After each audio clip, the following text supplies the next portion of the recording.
أعوذ بالله من الشيطان الرجيم.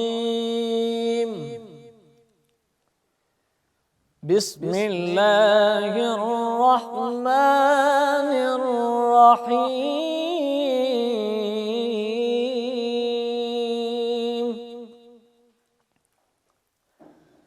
إذا جاء نصر الله والفتح ورأيت الناس يدخلون في دين الله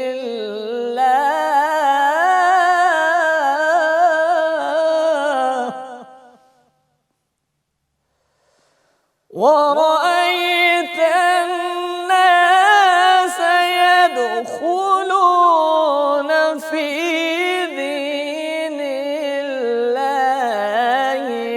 أفواجا فسبح بحمد ربك واستغفره إنه كان توابا.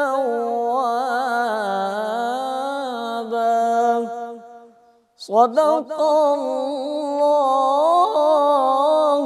العظيم.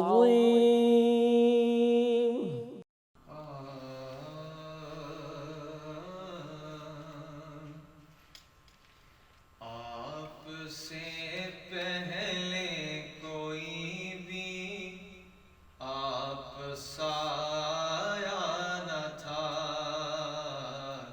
آپ سے پہلے کوئی بھی آپ سایہ نہ تھا،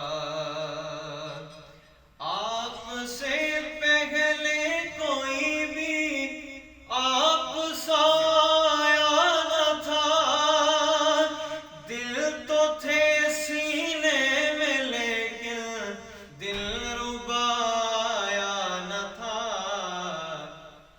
آپ سے پہلے کوئی بھی آپ سایہ نہ تھا، نور ہی اب نور ہے گھر میں تیرے ایسا دیا، نور ہی اب نور ہے گھر میں تیرے ایسا دیا، اس سے پہلے پیش ایسا واقعہ آیا نہ تھا، رب بھی تھا تھی حلق بھی، کعبہ بھی تھا حاکم مگر بت کدے میں بندگی کا مرحلہ آیا نہ تھا، آپ سے پہلے کوئی بھی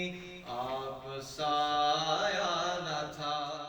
بسم اللہ الرحمن الرحیم۔ السلام علیکم ناظرین، ماہ مبارک کے اندر ماہ رمضان کی آج ایک اور خصوصی ٹرانسمیشن کے ساتھ میں ہوں آپ کا میزبان فرخ محمود۔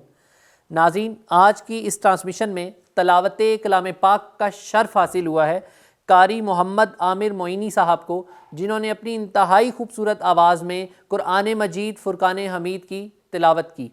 اس کے بعد نعت رسول مقبول صلی اللہ علیہ وآلہ وسلم کی سعادت حاصل ہوئی ہے حمزہ علی عباسی صاحب کو۔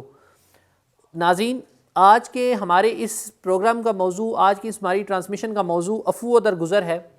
ناظرین، عفو و درگزر جس کا معنی و مفہوم یہ ہے کہ مجرم، خطاکار اور سزا اور عذاب کے مستحق کو معاف کرنے والا اور ان کی نافرمانیوں، خطاؤں اور گناہوں سے درگزر کرنے والا، جرم، غلطی اور نافرمانی کے باوجود سخت برتاؤ کے بجائے نرمی و محبت سے پیش آنے والا۔ ناظرین، آج کا ہمارا موضوع بھی عفو و درگزر کے حوالے سے ہے، اور آج کی اس ٹرانسمیشن میں ہمارے اس موضوع کے اوپر رہنمائی کرنے کے لیے ہمارے ساتھ جو علماء دین موجود ہوں گے ان کا آپ سے تعارف کرواتا چلوں۔ سب سے پہلے ہمارے ساتھ موجود ہوں گے پیر سید عبداللہ شاہ الحسینی صاحب، ان کے ساتھ موجود ہوں گے مفتی محمد اویس خان قادری صاحب، جو میری اور آپ کی آج اس ٹرانسمیشن میں رہنمائی فرمائیں گے. یہاں پر چلتے ہیں ایک چھوٹے سے بریک کی جانب.